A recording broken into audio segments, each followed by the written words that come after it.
All right, good morning, everyone. Welcome to the meeting of the Baltimore County House Delegation. Today's date is February 7th. Today we are going to take up the hearings on 5 bills. But first, we are going to be visited by, it's going to be fun to say this because the first time anyone has been able to say this about Baltimore County, we're going to have Madam County Executive with us today, okay? It's been a long time coming in Baltimore County, and I'm so pleased. Of course, she doesn't need me to talk much about her because we all know her so well, because from whence she springs. So I think I'm going to stop and I'm going to say, County Executive Klausmeyer, you have the floor to talk to us, and then we're going to have some questions afterwards. Oh, no hard questions allowed. Okay, I'm making a note right now. There you go. No hard questions. And if there's a hard question, you're going to be on Kathy Klausmeyer's bad list. How's that? Hey, Marta, you're here too? Is that okay? Or you want, hey, did you take the delegate seat? Yeah, see, Yeah, I'm moving up. Delegate Marta Harding from District 8. That's what's going on. Yeah, how about that? That You is have not to move so. up to District Let's 8. just, since we're live, the Central Committee will be, of course, moving towards All right. filling that. This is live, and okay, I forgot it was live. And Yes, indeed. All right. So you've got it. Off you go. okay. Greetings. House Delegation Chair Eric Ebersol, you're doing a wonderful job, as always. And just so you know, I was sworn in 4 weeks and 4 days ago. And currently, what we've been doing is getting ready for our town hall meetings. We had our first in your district yesterday, I guess. Would that be over in Catonsville? I was there. Yeah. Did I see you? No, you were backstage for a while, but it was a good presentation. And if anybody can get to them, I recommend it, because not only do we do a budget thing, but all the county agencies do a little thing beforehand where you can walk around and talk to folks. Very helpful. And clearly, as you just said, the word of the day, the word of the hour, the word of the week, and will continue to be the word is uncertainty. Everything is up in the air due to the state budget, which we hope that they hold and don't do any more damage to the county. And it's a new federal administration, and things happen very quickly with them. And when you think about it, construction and labor costs are always going up, and eggs are going up because of the flu. And we do need to depend upon our partnerships, working with the state, working with the county. The governor's budget, as introduced, takes $19 million away from Baltimore County. And this jeopardizes our ability to continue delivering for our community and for our residents, and especially historic education. We're trying to do as much as we can for education and safety, but we're trying to keep the maintenance of effort going with the education. And this is something, if anybody has any dealings with the Department of Labor, I believe this is where this is. And we passed that Maryland Time to Care Act a couple years ago, and the mandate would potentially save Baltimore County $20 million. So if we can just let that rest for a while. I don't know, has anybody on that committee that talks to the Secretary of Labor? So, and I'm assuming that's where the regs are going to be there. So anyway, Baltimore County has overcome challenges before, and we have maintained our AAA bond rating. for the last 48 years, and we're sure this year will be no different. And we look forward to being your partners, and I look forward to working with each and every one of you. So, and I know all of you. So, the members, and always remember the members of the government affairs team are on hand to help answer any questions. And you all know Amanda, and it's who else is down there now? Cayenne. Cayenne. I have some fun with this. Ready? Her name is Kayenda Twasiji. Is that her name? Her last name? I just call her Salt because of cayenne salt seasoning. But that, and so anyway, she is there. And how about Sean? Will be joining. Sean Flanagan, if any of you all know him, he's a blast of the past. He is going to be joining too. So he used to be a lobbyist for St. Joe's Hospital. So anyway, thanks a lot. And if you have any questions, I'll be glad to try to answer them. It's so great to have you on board. And you know, as you dive into all your staff members, I want to say on behalf of the Baltimore County delegation that Amanda and Kayenda are pardon me, are great partners down here and really on things, always working with delegates on bills to make sure that they work with the county, but also that they work for us. So you got a good team down here. So I like them both. And if you don't know where does everyone know where the office is down there? We do it. Isn't it still in the building with the car elevator? Isn't that the one? Yeah, the car elevator that doesn't work. It doesn't work, but it's a great identifying feature for the building. Yes, Okay, yes, and stop by, you know, and they're there most of the time, I think. It's on State Circle, but they know that when everybody knows where the building is, where the car elevator is that doesn't work. And they're up there on the second floor, I think, or third, I forget, but Second. odd building, the elevator opens on a weird side for you. But I'm sure Amanda and Kayenda would say, stop by and Yes, say hello anytime. yes. Now they have to, because I said that, but nonetheless, there you go. They would be happy to see you. I don't know if they're on this call or not. They are indeed. are. They are indeed here with us. Are they? I just don't see that. I don't see anybody but you, actually. Well, But you know, I bless couldn't you for ask that. anything any Okay. better. So it's early to ask this county executive questions because she has just taken a hold of the reins. But if anyone does have something they'd like a comment or something they'd like to pitch in, we'd be happy to take it. And one of my good high flyers there, Delegate Naraki, ask us a question. Thank you, Mr. Chair. I'm just going to offer a compliment. I just want to say, Madam County Executive and the team, it's been awesome working with you so far. I know it's been a short time so far, but it's been great.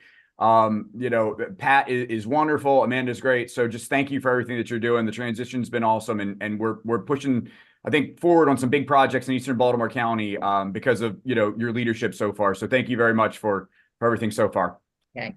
Well, and Ryan, Delegate Ryan, thank you so much for bringing up Pat Roddy and saying how good he is. And he's excellent. And we also have Amanda Kahn. She is the Chief of Staff, and Val Roddy is working.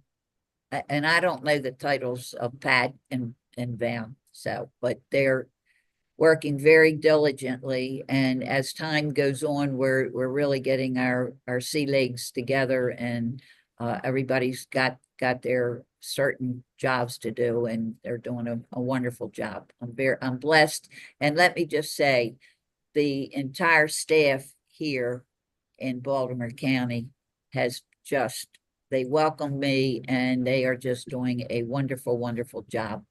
And each and every one of them really knows their expertise, what they're talking about. So For those of you who don't know, Pat Roddy was a regular down here in Annapolis where he worked on bills with us. And he's a Baltimore County resident. And so she's tapped a good, knowledgeable source there. And we appreciate him being around too. That's who yes. Delegate And if Naraki you- was saying when he said Pat. Yeah, Pat, Mr. Chair, right.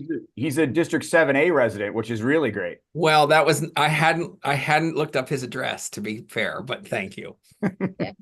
But it's just been phenomenal for me because I was a little like hesitant to come in and at first, and Pat really kind of ushered me in.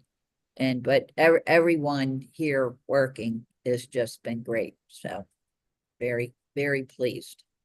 Well, we know you know your way around down here, so we're happy to have you on today, but we'll look forward to seeing your countenance in the streets of Annapolis occasionally too. It was great to have you down here the other day for the State of the State address.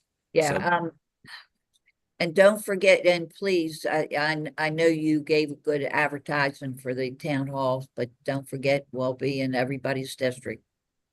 So, no questions? That was, Looks like you're looks like you've got us all shaking in our boots here, I know. Madam County And I don't Executive. see any, I can see Michelle Guyton's name Yep. and Max and Marta. There's a few. Well, listen, thank you so much for coming. I think we're going to move on to business. Okay, You're you go welcome to ahead hang and around talk for about that. your bills. Yep, we will. We will. And hey, and as I said, this is very important. If you can get that one, wait a minute, what's it? The time to care. If you can get that kind of delayed, it would be wonderful. It would save us $20 million. Okay. All right. Thank you Okay. very much. All right. Thanks. Bye. Bye. All right, we're going to move into the business part. We have 5 bill hearings, no voting today. We didn't have any hearings last week. And so we're going to just go straight numerical order here. And so the first bill we're going to hear is House Bill 528, Baltimore County Vehicle Laws, Private Roadways and Residential Subdivisions and Communities, brought for us by Delegate Stein. I give Delegate Stein the floor. He has one person here who would like to testify as well. Thank you, Mr. Chairman, and good morning, delegation members. This bill deals with traffic enforcement in communities in Baltimore County. I'm sure, like everyone here, I go to meetings of the PCRC, the Police Community Relations Council in our district. Usually, I can't make them during session, but out of session, we're all regulars at our PCRCs. And as you know, at these meetings, community members will often ask officers to do traffic enforcement on a street in their community because drivers are speeding a lot on those particular streets. And the officers will take down the street road and put it on their list for enforcement. But in HOAs and condos, the police are not allowed to do enforcement, and that's under state law. When first looked into this at the request of the head of the Queen Anne community, who will be testifying shortly, I was surprised to find this out. But it's true that state law says that drivers are only subject to the rules of the road on roads that are used by the public in general. Drivers on private roads located within a residential subdivision or community are not required to obey rules of the road. Again, this was a big surprise to me. There's only one county in the state that to date has requested an exception to that, and that's Calvert County. And I talked to one of the delegates that represents Calvert County, Delegate Todd Morgan, and he talked to his sheriff, and where he said that the application of traffic enforcement to condos and HOAs has gone fine down there. So this lack of traffic enforcement has been a particular problem in an HOA in District 11, the Queen Anne community, which is an HOA community. As you'll hear from the HOA president, Max Wolfthal, this has been a big challenge. There's lots of speeding, and the police say they don't think they're able to do enforcement, and turns out under state law, they can't. So what House Bill 528 would do is to say that on Baltimore County private roads and residential subdivisions or communities, drivers are subject to the rules of the road. So police will be able to enforce traffic laws. Now, Baltimore County is proposing an amendment that would make the bill a pilot for the Queen Anne community, which I'm fine with and which Max Wolfthal, who you'll be hearing from very shortly, is fine with as well. So with that, Mr. Chairman, ask for a favorable report and would like to introduce Max Wolfthal. Please bring him. We would love to hear his testimony. Max, 2 minutes approximately, please. Okay. My name is Max Wolfthal. I am the HOA president of Queen Anne Village. We have 405 homes in the community. I've been on the board here for 20 years. I've been the president for 16. I get a lot of complaints from residents. I've made a lot of observations myself about people speeding and just blatantly disregarding the stop signs and any other signs that we have in the community. We've asked the police for years, and they have mixed feelings about what they can and can't do. Most of the answer is they can't do anything because the state doesn't allow them to. There's nothing that allows them to write specific tickets on private property. I did a little bit of research, and I found that Calvert County does have an exception to the rule that allows a police officer to enforce certain Maryland vehicle laws on private roadways that are used by the public. I believe that adding Baltimore County to this list that would remove some of the confusion and create a safer environment in here. I have people who speed by. We have one stop sign right in front of a playground.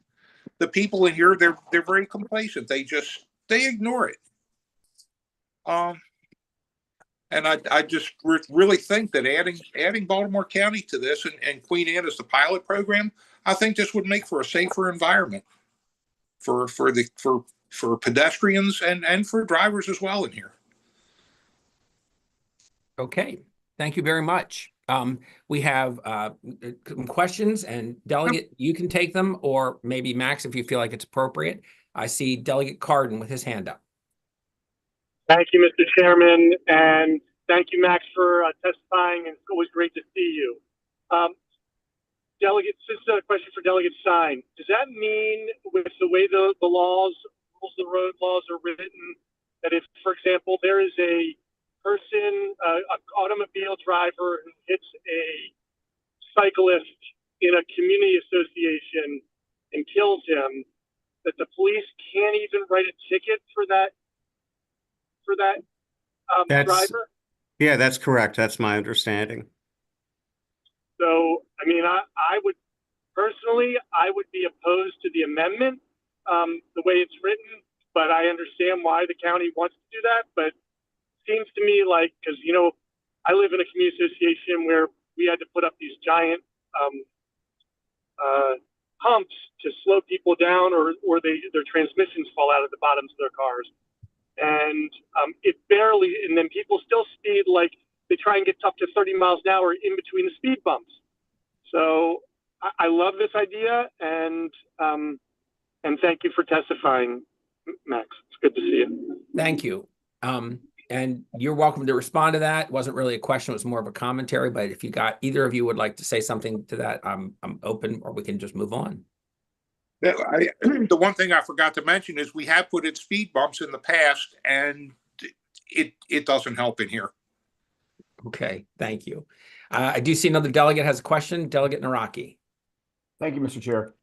Delegate, thank you for the bill. I didn't realize this was a thing, so thank you for that.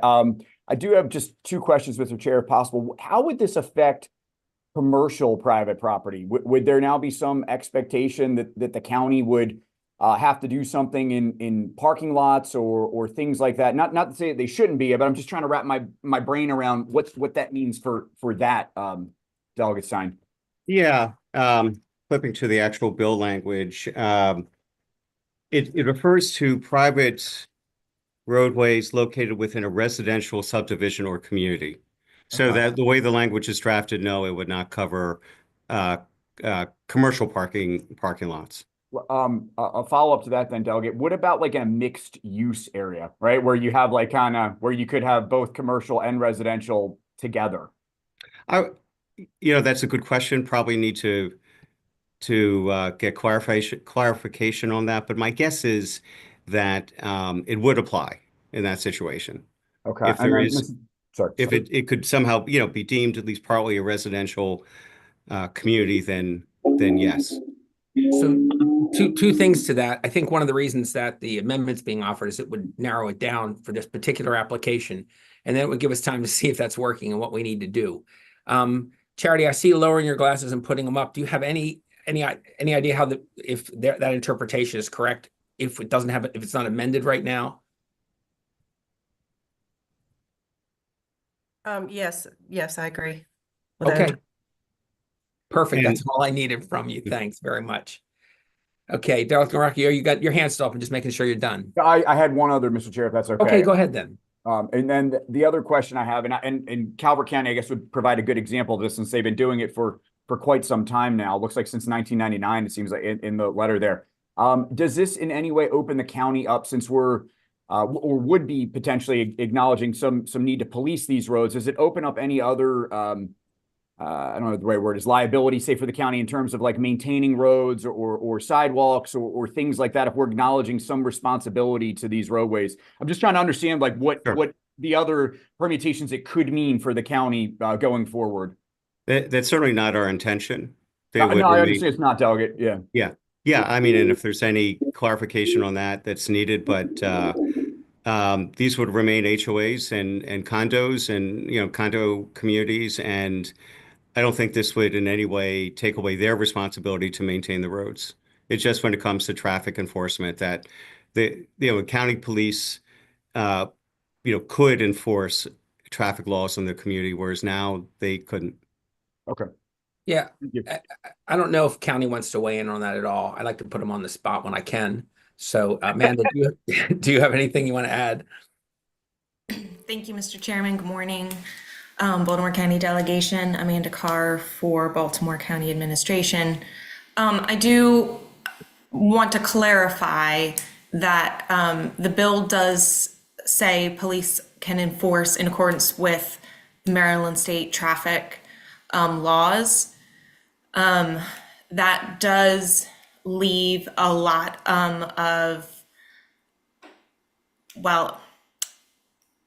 I think if we read the law as the law, we would need to make sure that the roads we're enforcing on are up to Maryland state road standards, which could potentially be very onerous on the HOAs. I think we would have concern as well whether or not we are properly salting, to the question of liability during the winter.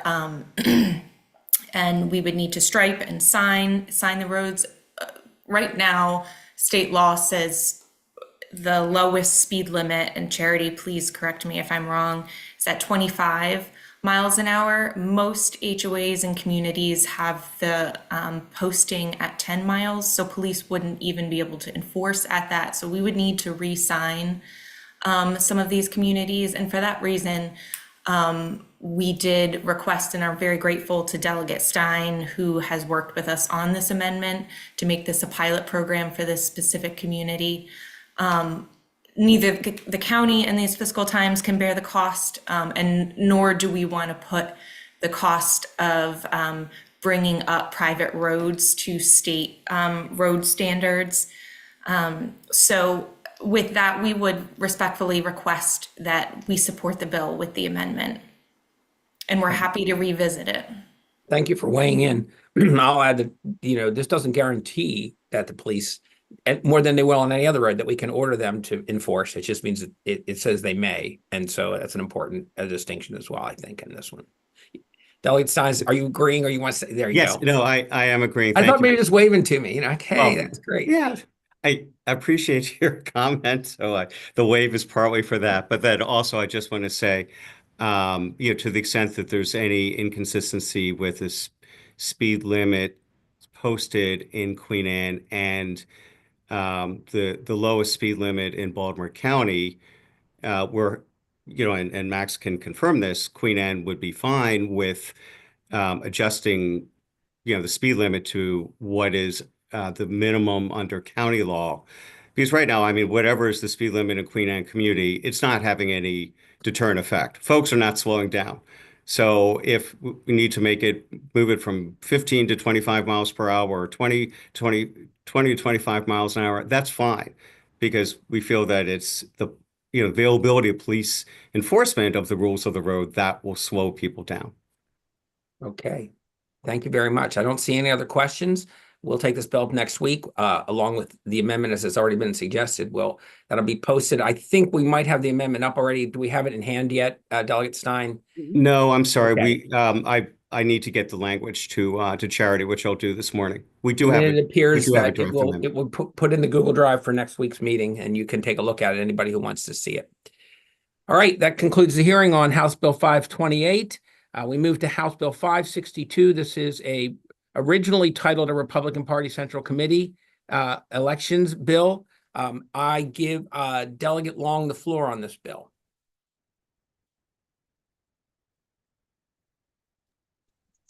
Thank you.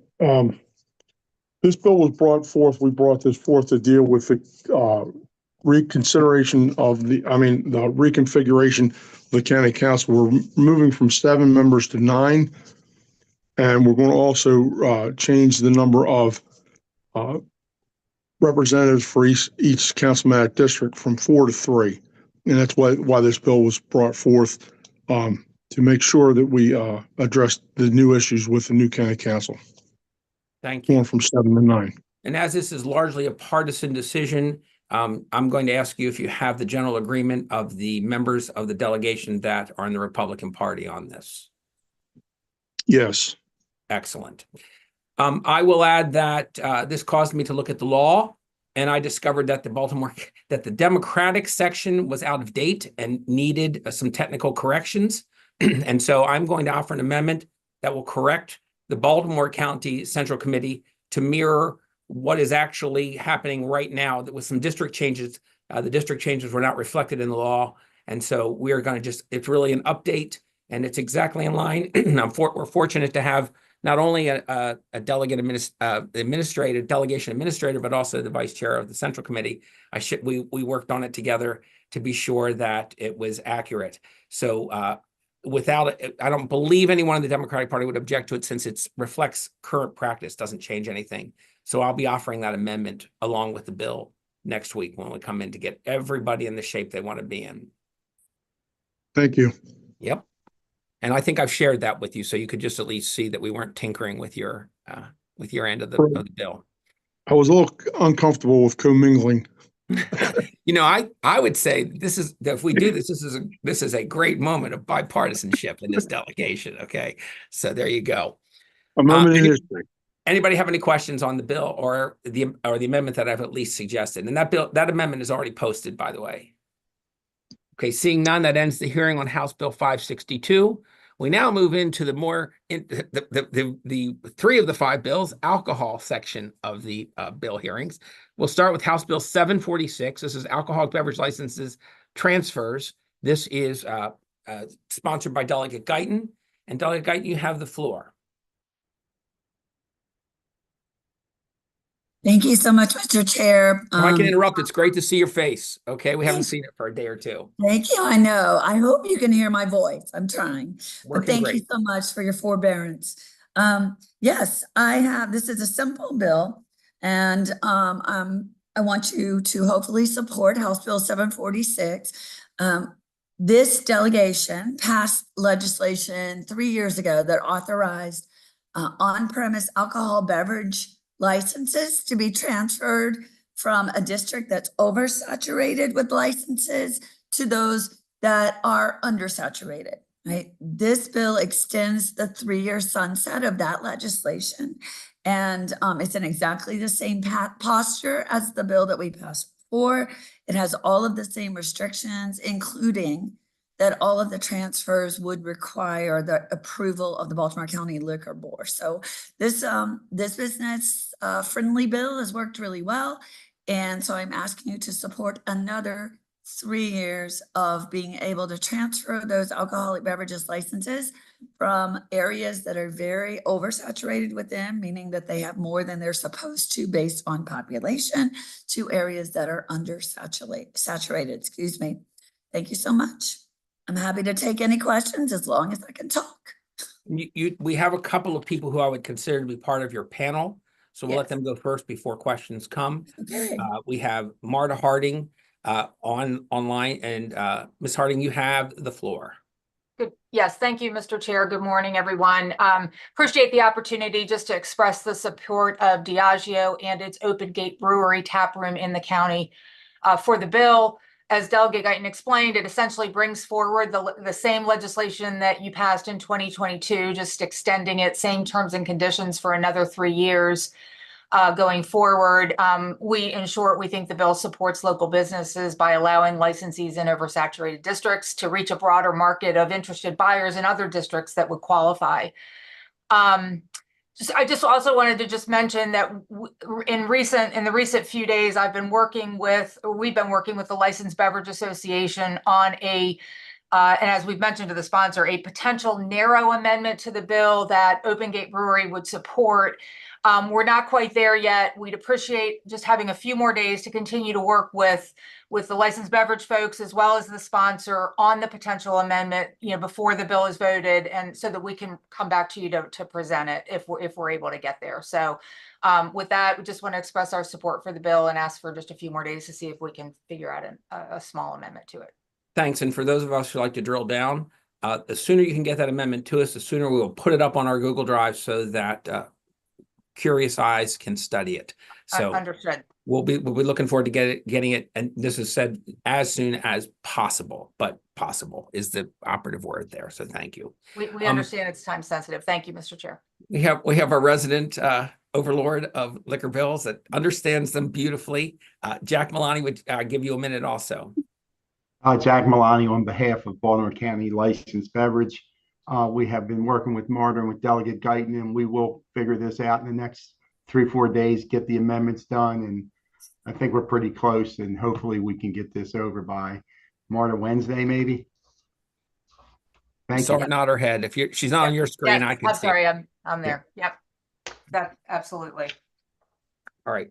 Does anyone have any questions on this bill? It's the alcohol bills are a little hard to unpack, and we're going to have an amendment, but I encourage you to take a look and feel free to ask the sponsor, and she can direct you to either Marta or to Jack to talk about the possible effects of it so that you can get a good sense of it, because we'll be bringing it for a vote next week. I do see Delegate Cardin has his hand raised. You have the floor. Thank you, Mr. Chair. Just real quick, Jack, this is a question for you.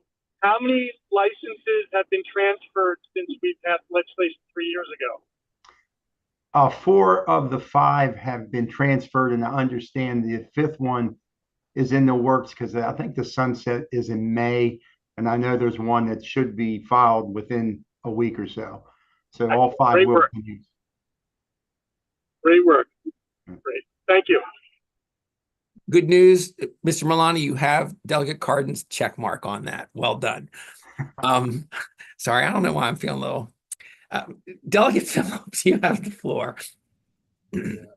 Just a quick question to my good friend and classmate, Jack Milani. What districts today have excess opportunities for licenses, and which ones are oversaturated? The election district 15 on the east side has, for years when everything started, was grandfathered, had been over by at some point 200%. And every transfer bill that we have done initially was only out of the 15th before we went to this model. And the areas, the election district 2, you could actually get a license. I think there's 17 or 18 available. And one of the problems, where we live lived in Liberty Road, is that there's no real daytime employment. So therefore, you don't get a lot of. I know, going back to Dolores Kelly and Dutch Rupertsberger, they actually offered zero money for people to come in and build out, and all the restaurant consultants that came in had said it's just the only real daytime population is the hospital, and they put every food service vendor in there in the world to keep their people from going out during the day. So that would be the 2 extremes, would be 2 and 15. Right now, the popular one would be the 8th, where people want to move up in Hunt Valley, Timonium. The 11th has some growth. 9 is very saturated. And I would be willing to meet with anyone who want to and look at the charts and kind of give you a history, because we actually started this transfer process back in 93 or 94. And we have been able to move some of these around, and it's helped. Thank you. Are there any other questions? Okay, seeing none, that concludes the hearing on House Bill 746. Thank you very much. We're now on House Bill 770, Baltimore County Alcoholic Beverages, Sale for Delivery, Off-Premises Consumption. Delegate Shalega, you have the floor. Thank you, Mr. Chair. Thank you all. This bill may sound familiar to you because we did have a similar bill last year. And in working on this bill with Jack Malani and some of the other advocates and people interested in the bill, we are going to order an amendment to this to limit it to pickup only. So, you know, as I go through the bill with you, you'll see that amendment soon. I'll work with Charity to make sure we get that drafted, you know, in the drive for everybody to look at. But this is a simple bill because it's what we did during COVID. So you may remember that, you know, Friday night, you want to go to Taco Log, pick up a great meal for your family, and they make amazing margaritas, and you want to take that home with you. During COVID, you could do that. And then we stopped doing it. So there were provisions made, same, you know, Das Beer Hall makes great crushes. Lots of local restaurants in Baltimore County have signature cocktails. So they would put the cocktail in a container with a lid that you can't put a straw in, a closed lid, tape the lid down and send it out with your food. So, you know, we know it worked. We knew it was safe. You know, some of the concerns about underage drinking, I think we've addressed by not allowing delivery just for pickup. You'll notice that the board is going to adopt regulations for it. So we're going to turn it over to the liquor board. We know that, you know, they'll do a responsible thing. It is not for delivery again. You have to do this with food. So you can't just go to a restaurant and pick up alcohol. It has to be part of your meal. That's obviously what the intent is. And then it includes all the usual provisions, at least 21. You have to have an ID, which is, you know, the restaurants are already doing this. They're very responsible partners in the alcohol beverage business. It has to be sealed with a cap, cork, seal, or lid with no holes for straws. And another thing we already do with this is wine. We decided many years ago that if you go out to eat, you don't drink the entire bottle of wine. You can put the cork in it and take it with you home. So, you know, again, we're not creating the wheel.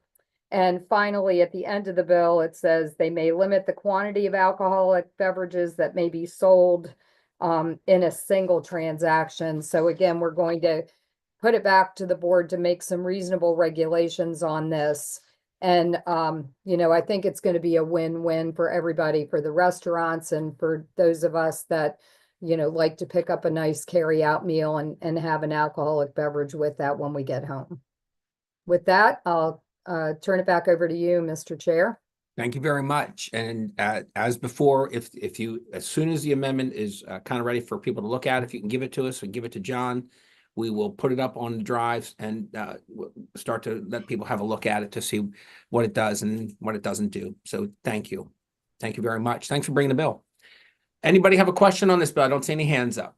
We do have one witness. Guess who? Jack Malani. You're listed. Thank you, Mr. Chair. Just a reminder, if you're not familiar, in Baltimore County, our Class B restaurant and Class D taverns do have the right to sell off premise right now. So the notion that this is going to be very dangerous, I could sell someone a half a gallon of Tito's with a carry out today, and it's basically sealed no better than what this cocktail would be. And the other provision that's very important in this bill is that Delegate Shalega put 11 p.m. cutoff, because this is not intended to be a drink for your way home.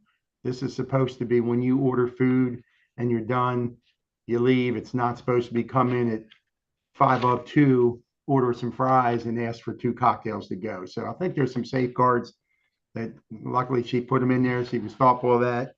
And I can tell you, having checked with the board, when cocktails to go was in during COVID, there were no problems, none whatsoever.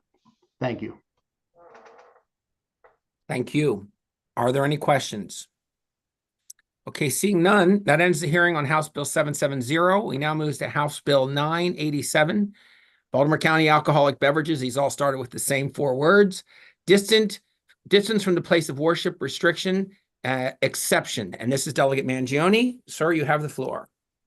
Thank you. Good morning, Mr. Chairman and members of the delegation. Very happy, as always, to be here today on behalf of House Bill 987.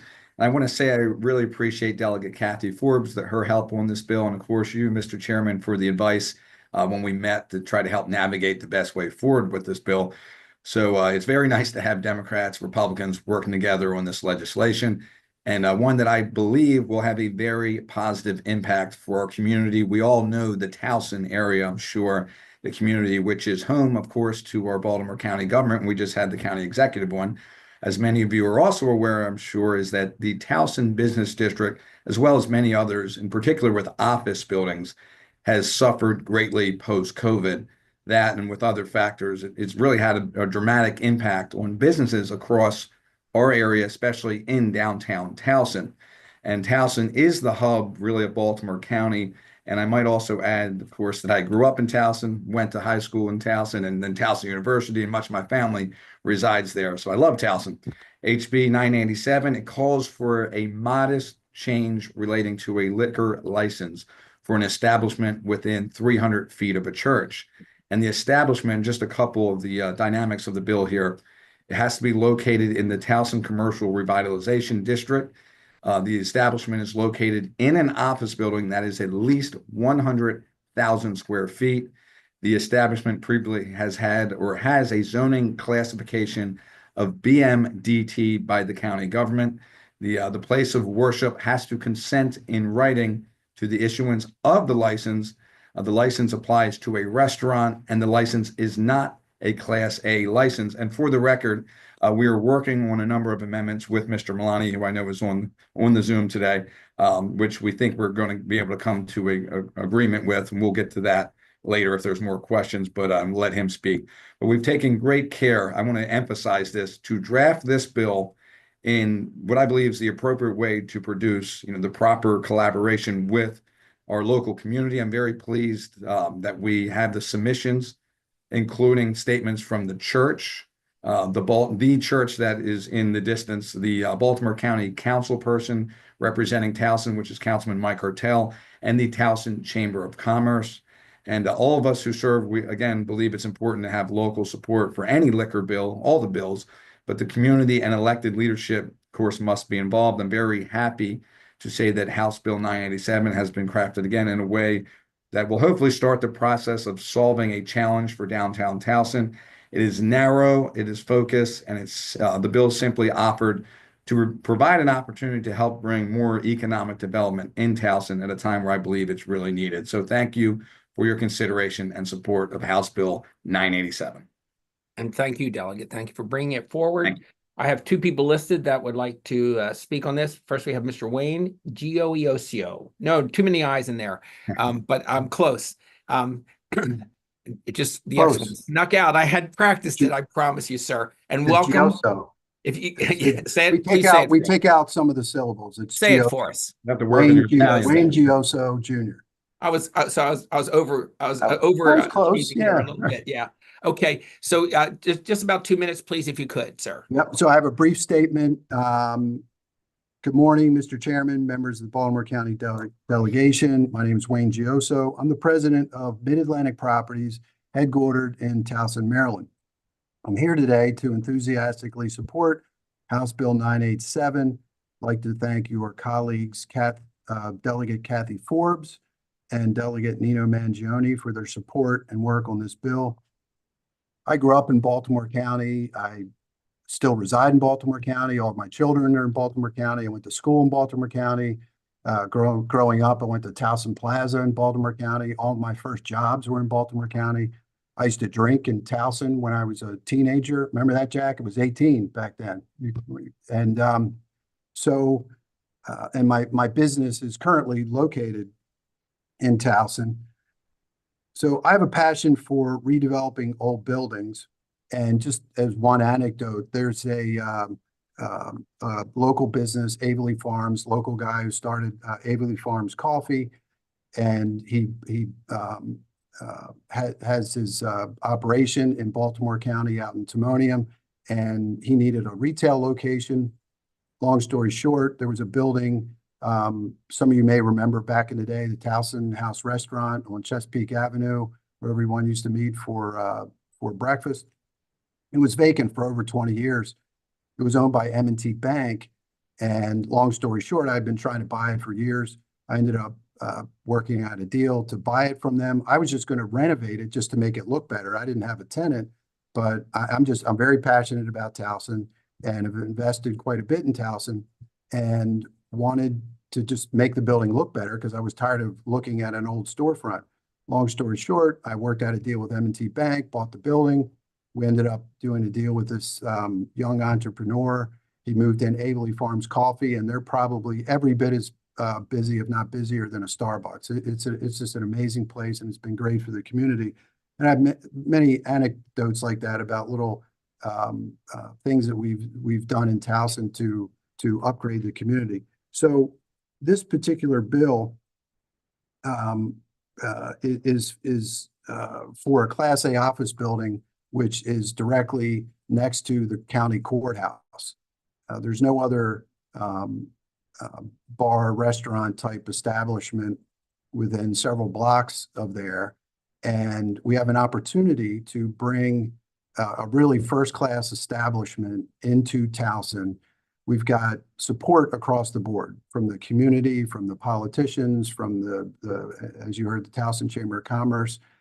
And Towson's had there's a lot of bad news in the past several years.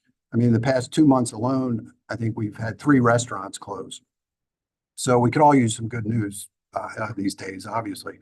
So this bill would help to allow us to put a bar restaurant in, or actually it's a restaurant. It has a small bar, but it's it's a white tablecloth restaurant, very well known.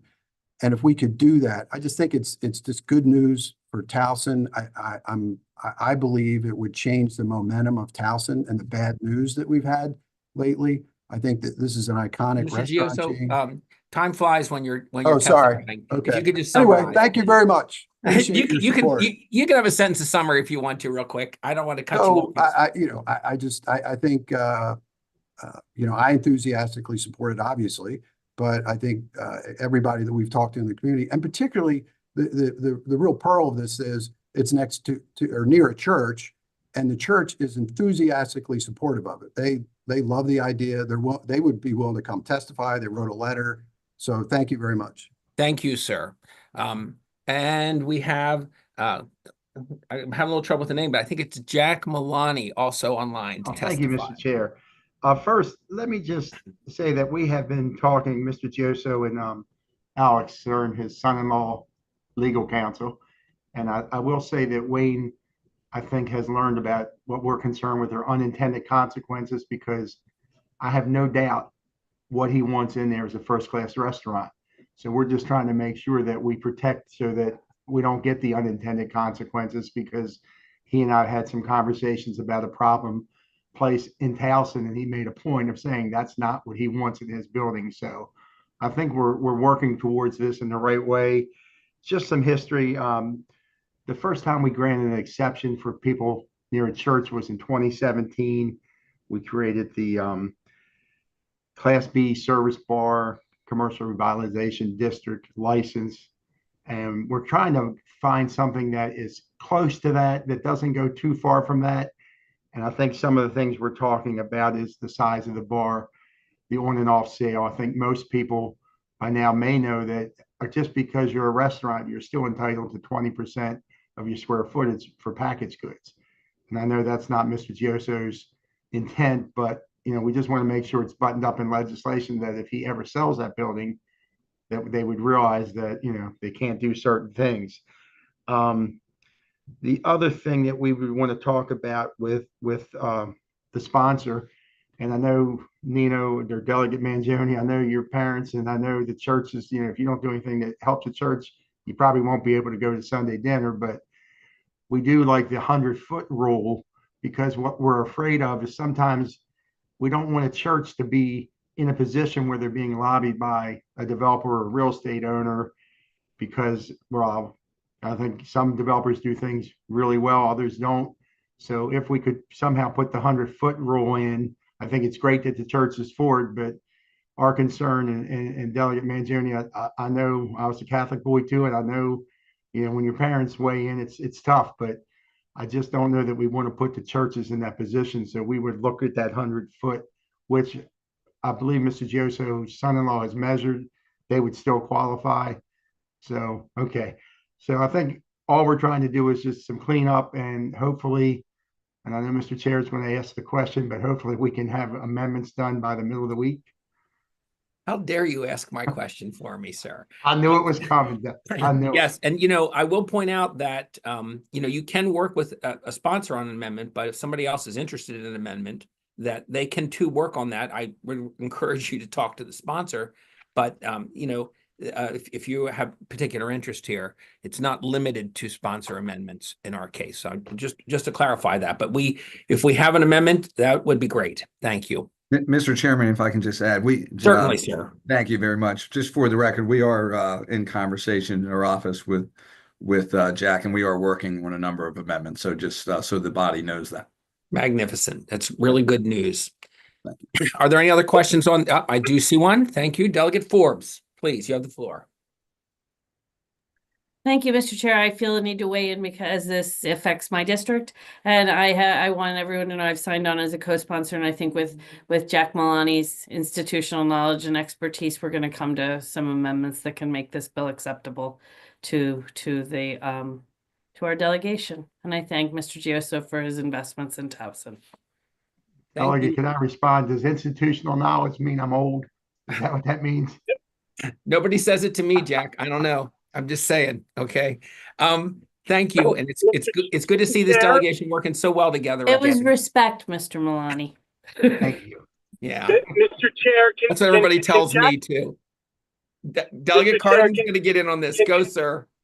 I just want to ask if Jack can tell us, what is the 100-foot rule? Oh, the state statute and what's applicable to the county is 300 feet distance from point to point for a church or a school. And in the 2017 license, we moved it to 100 feet, but we have some restrictions on it. So they don't just get the 100 feet without having restrictions. So basically it acknowledges it's close to a church, so it has to operate a little differently. Okay. Thank you. I have mostly fond memories of working on that legislation there. It was a lot of fun. Any other questions on this? Okay, seeing none, that ends the bill hearing on House Bill 987, and that ends our bill hearings for today. A couple of notes from me, and I also see a hand up from Alethea McCaskill, Delegate McCaskill. We'll get to her too. I want to stress that we're going to meet in person next week, in person, February 14th, Valentine's Day. We're going to meet in person, okay? And so, you know, prepare yourself to be here. We're going to meet at 9 because we're going to have 5 bills to vote on, and I think a few more to hear. So we want to make sure we get through all of our business. We have the budget folks coming, and that's one of the reasons we went in person, is because they didn't have too far to come to be part of our meeting for the first time we try this. I'm going to have some coffee and tea available for people to drink, but if you talk to my staff, they'll tell you I'm really bad about providing food. So if anybody would like to bring something along to share, I would encourage you to do so. If you have that notion, please do. But I will at least give you the caffeine you need to stay awake during these very riveting proceedings. I will also reiterate, you all got this in mail, and I get good reports from Charity Scott on this, that if you are working on amendments, since she is studying the bills and summarizing them, it's best, and actually I would almost require you to ask her to work the amendment for you. She's quick and she's smart and she knows what she's doing. So I would go with that. With that, I have no other notes, but I see Delegate McCaskill, for the good of the order, has something she'd like to share. have something I would like to ask. Good morning. And Mr. Chairman, because of your institutional knowledge, I would like to ask you, since we have the former delegate Carl Jackson appointed over to the Senate, what's the protocol now for making sure you have your right-hand person for vice chair? Thank you for the question. There's a number of things there. I was going to share them by mail, but we can do them here. Until we are settled with a new delegate, we are going to, for the time being, and perhaps for the rest of the session, I have asked, and the recording secretary, Cheryl Pastor, has agreed to be acting vice chair for the balance of the session. We also have a few machinations we have to do now with the alcohol subcommittee, and we're working on that as well. It was no coincidence that Delegate Jackson, now Senator Jackson, served on the Economic Matters Committee. And so for alcohol, that was particularly appropriate for him to be there. If you check your rolls, you'll find there's nobody in Baltimore County left on the Economic Matters Committee. So I wait with bated breath for that information to help me with that as well. The alcohol subcommittee will meet and take up these bills. I will be attending. I think also we will have Delegate Pastor in attendance so that we have a nice quorum there. I hope that answers your questions. Thank you, Mr. Chair. I will add on a personal note that, it's a week away. No, it's this week. That if you're interested in hanging out with the District 44 folks on Monday night, we're having our district night that night. And we would love to have any of you come and share. I know that Delegate Ruth and Delegate McCaskill have worked very hard on getting a really cool menu from Island Caterers. And we're looking forward to, we're looking forward to that. Anything else for the good of the order from anyone? Mr. Chair? Yes.